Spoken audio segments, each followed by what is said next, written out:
അധ്യായം 17. രക്തത്തിൻ്റെ പവിത്രത.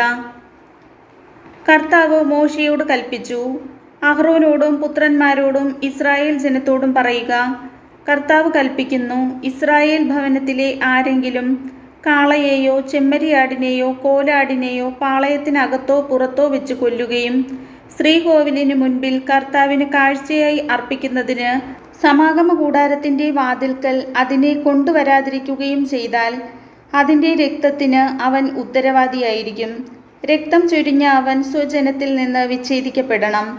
ഇത് ഇസ്രായേൽ ജനം മൃഗങ്ങളെ തുറസായ സ്ഥലത്ത് വെച്ച് ബലിയർപ്പിക്കാതെ കർത്താവിൻ്റെ മുൻപിൽ സമാഗമ കൂടാരത്തിൻ്റെ വാതിൽക്കൽ പുരോഹിതൻ്റെ അടുത്ത് കൊണ്ടുവന്ന് സമാധാന ബലിയായി അവിടത്തേക്ക് അർപ്പിക്കുന്നതിനു വേണ്ടിയാണ്.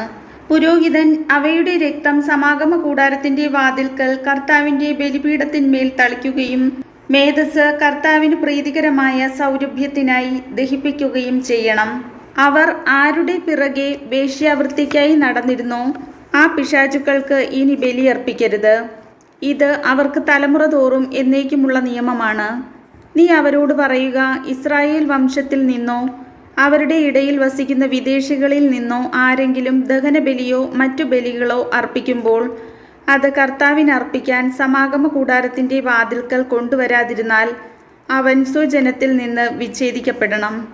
ഇസ്രായേൽ വംശത്തിലോ അവരുടെ ഇടയിൽ വസിക്കുന്ന വിദേശീയരിലോ ഉള്ള ആരെങ്കിലും ഏതെങ്കിലും തരം രക്തം ഭക്ഷിച്ചാൽ അവനെതിരെ ഞാൻ മുഖം തിരിക്കും. അവനെ ഞാൻ സ്വജനത്തിൽ നിന്ന് വിച്ഛേദിച്ചു കളയും. എന്തെന്നാൽ ശരീരത്തിൻ്റെ ജീവൻ രക്തത്തിലാണിരിക്കുന്നത്. അത് ബലിപീഠത്തിന്മേൽ ജീവനു വേണ്ടി പാപപരിഹാരം ചെയ്യാൻ ഞാൻ നൽകിയിരിക്കുന്നു. അതിൽ ജീവനുള്ളതുകൊണ്ട് രക്തമാണ് പാപപരിഹാരം ചെയ്യുന്നത്. നിങ്ങളോ നിങ്ങളുടെ ഇടയിൽ വസിക്കുന്ന വിദേശീയരിൽ ആരെങ്കിലുമോ രക്തം ഭക്ഷിക്കരുതെന്ന് ഞാൻ ഇസ്രായേൽ ജനത്തോട് പറഞ്ഞത് അതുകൊണ്ടാണ്. ഇസ്രായേൽ ജനത്തിൽ നിന്നോ അവരുടെ ഇടയിൽ വസിക്കുന്ന വിദേശീയരിൽ നിന്നോ ആരെങ്കിലും ഭക്ഷിക്കാവുന്ന ഒരു മൃഗത്തെയോ പക്ഷിയെയോ വേട്ടയാടി പിടിച്ചാൽ അതിൻ്റെ രക്തം ഊറ്റിക്കളഞ്ഞ് മണ്ണിട്ട് മൂടണം. എന്തെന്നാൽ എല്ലാ ജീവികളുടെയും ജീവൻ അവയുടെ രക്തത്തിലാണ്. ഒരു ജീവിയുടെയും രക്തം ഭക്ഷിക്കരുതെന്ന് ഞാൻ ഇസ്രായേൽ ജനത്തോട് പറഞ്ഞിരിക്കുന്നതും അതുകൊണ്ട് തന്നെ. ആരെങ്കിലും അത് ഭക്ഷിച്ചാൽ അവൻ ജനത്തിൽ നിന്ന് വിച്ഛേദിക്കപ്പെടണം.